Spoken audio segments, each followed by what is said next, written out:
What is up, YouTube? Scrammy here with my quick long-term review of my 2009 Land Rover Lr3 HSE. Okay, first off, I want to talk about the driving of this truck. This vehicle is one of the few vehicles you can get in and feel like you can go over anything. Literally, you sit in the seat. I know it sounds like a Land Rover advertisement, but you sit in there and you honestly feel like you could conquer the world.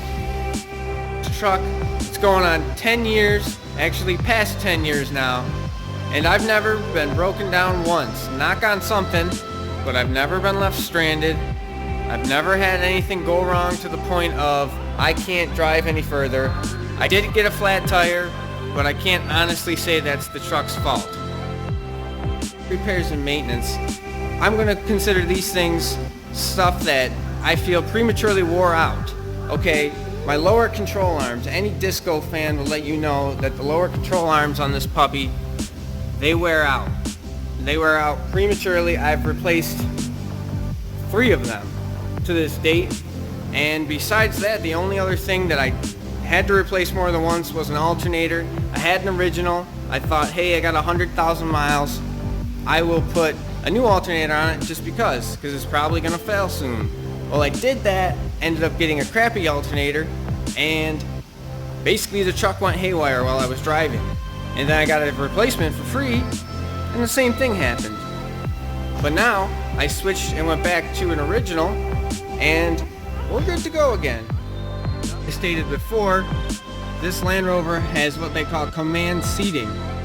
So when you sit in this puppy, you get this view.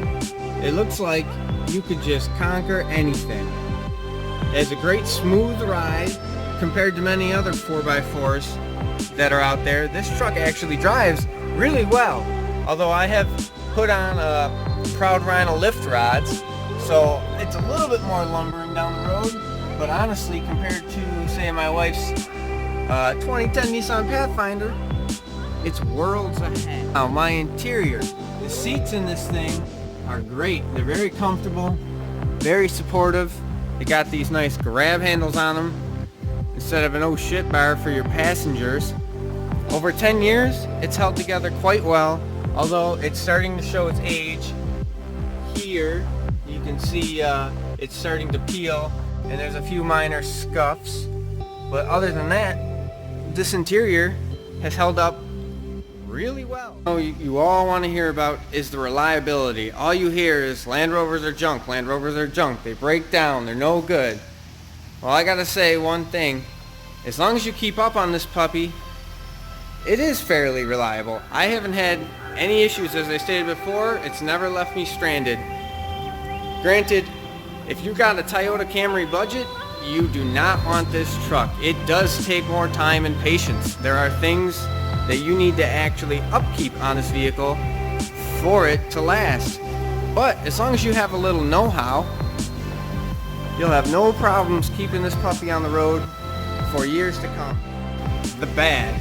As you can see, my front passenger fog light has decided to get a little gross. Does it impede the vehicle's driving? No, but it don't look so great. It froze locked. It don't open. One day it closed, and another day, it just decided to never open again. Door, I don't even want to talk about it. I don't know how it got there, but it showed up one day, and it's always been there since.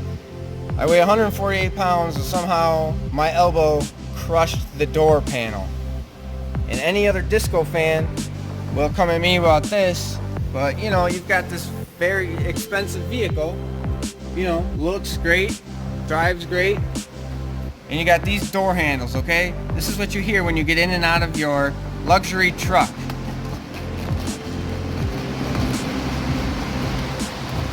Both sides.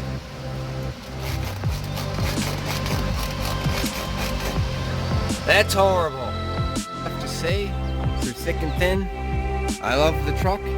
I would do it again, and hopefully she keeps on trucking for many more miles to go. I've almost racked up 150, and we're heading to 200. Keep on rolling, Land Rover.